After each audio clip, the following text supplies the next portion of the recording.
Hello students, welcome in this lecture. We are going to study the pituitary gland.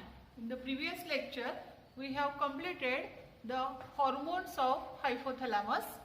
Now in this hormonal coordination, we are going to study the different endocrine glands and their functions. First, pituitary gland, which is also called as the hypophysis. Now the pituitary gland, first where it is present, it is located in the sella turcica of the sphenoid bone. The sphenoid bone, that is the bone of cranium, and in this bone there is a small depression called as sella turcica. So this is very small gland and it is like a pea. P म्हणजे काय, वाटाणा. वाटाण्याच्या आकाराची ही छोटीशी Gland आहे. त्याला मस्तिष्क ग्रंथी असंही म्हटलं जातं आणि ही ग्रंथी संपूर्ण शरीरातल्या सगळ्या ग्रंथींना म्हणजेच एंडोक्राइन ग्लँड्सना कंट्रोल करते. So this pituitary gland, it is also called as the master endocrine Gland.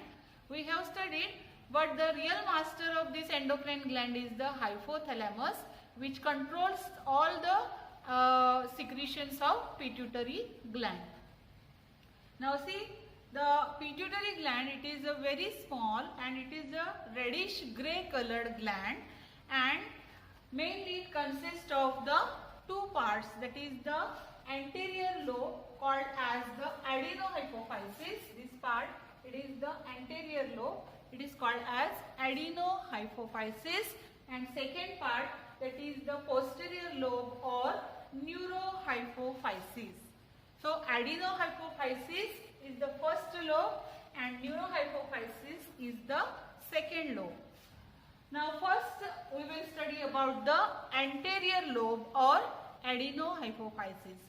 Now both the lobes, they are different in their origin. That is, the adenohypophysis is endodermal in origin, while neurohypophysis is ectodermal in origin. So they are dual, this gland is dual in origin.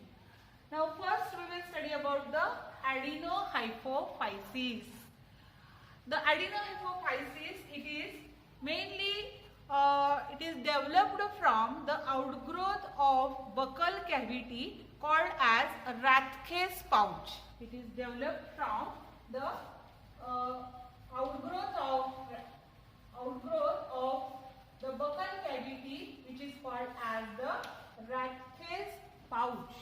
So it is in the embryonic state, then the connection is lost, and then this gland, it is the outgrowth of the buccal cavity. Now it consists of mainly three parts, that is the pars distalis, this part which is the largest part of the gland, it is adenohypophysis, that is the pars distalis. Then middle part, it is called as the it is the cleft like part between two lobes, it is called as pars intermedia, and a small collar like part around the infundibulum called as pars tuberalis. Now see, the pars distalis, it is mainly a highly vascular and cellular part. It mainly vascular and it consists of different types of cells like acidophils, basophils and chromatophores. Now it secretes 5 to 6 different types of hormones. Which are the hormones secreted by this pars distalis? Pars distalis secretes about mainly STH, that is the somatotropic hormone. Also it secretes the gonadotropic hormone. Then it secretes GH, that is the growth hormone. Also it secretes the prolactin, and it also secretes the ACTH, that is the adrenocorticotropic hormone. So such a different hormones, they are secreted by pars distalis. Which are these main hormones? First is somatotropic hormone, then gonadotropic hormones, then growth hormones, then prolactin, ACTH, that is the adrenocorticotropic hormones. And the pars intermedia, it is it secretes the MSH, that is the melanocyte stimulating hormone. Now this intermedia, it is poorly developed in case of human beings. It is poorly developed in humans, but it is well developed in case of lower vertebrates. It secretes the pigment melanocyte stimulating hormone, stimulates the formation of pigment melanin.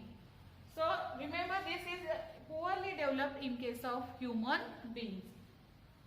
Then pars tuberculis, it is very smaller part which forms collar-like part around the infundibulum.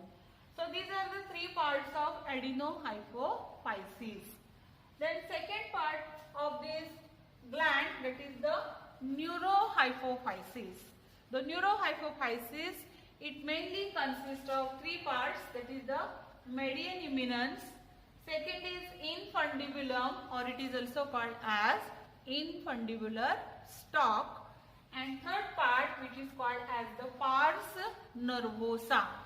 Now together these three parts forms the neurohypophysis.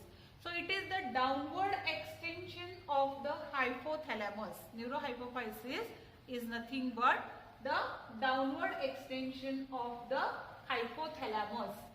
Now this neurohypophysis, mainly the pars nervosa, it is the storage area for the hormones released or secreted by the hypothalamus. Remember, the pars nervosa, it do not secrete any hormone. It is only the storage area for the hormones secreted by the hypothalamus. The two hormones secreted by the hypothalamus, they are mainly ADH, that is also called as the vasopressin. It is also called as vasopressin. ADH, that is antidiuretic hormone.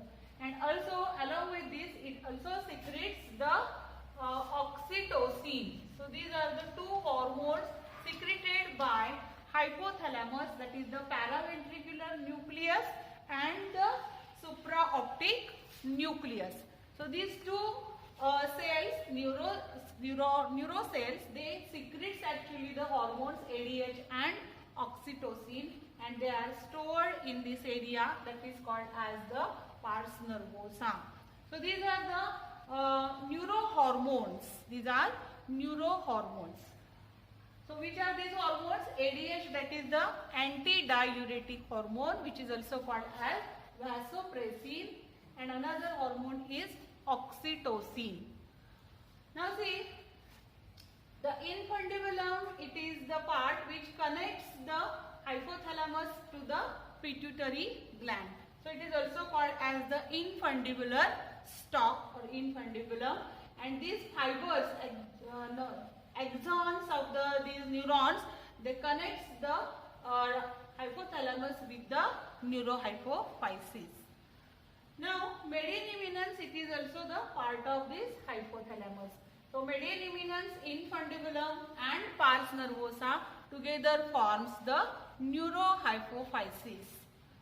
Now see here, the two structures, that is the hypothalamus and the pituitary gland, they are connected by the system of blood vessels called as hypophyseal system or hypophyseal portal system. So this portal system, hypophyseal portal system, mainly a system of blood vessels which connects the hypothalamus with the pituitary gland. Now what is the function of this system? All these blood vessels, mainly they collect the hormones from the hypothalamus and they pour into the pituitary gland, and these hormones from or the blood from the pituitary gland, again it is collected by this vein and it is poured into the superior vena cava. So this is the hypophyseal portal vein which collects the blood from pituitary gland and then pours into the superior vena cava. So this is the system, hypophyseal portal system, mainly connects the two structures, hypothalamus and the pituitary gland, and also they connects these two structures by hormonal signaling. The hormones secreted by this hypothalamus, they are released into the pituitary gland by this hypophyseal portal system.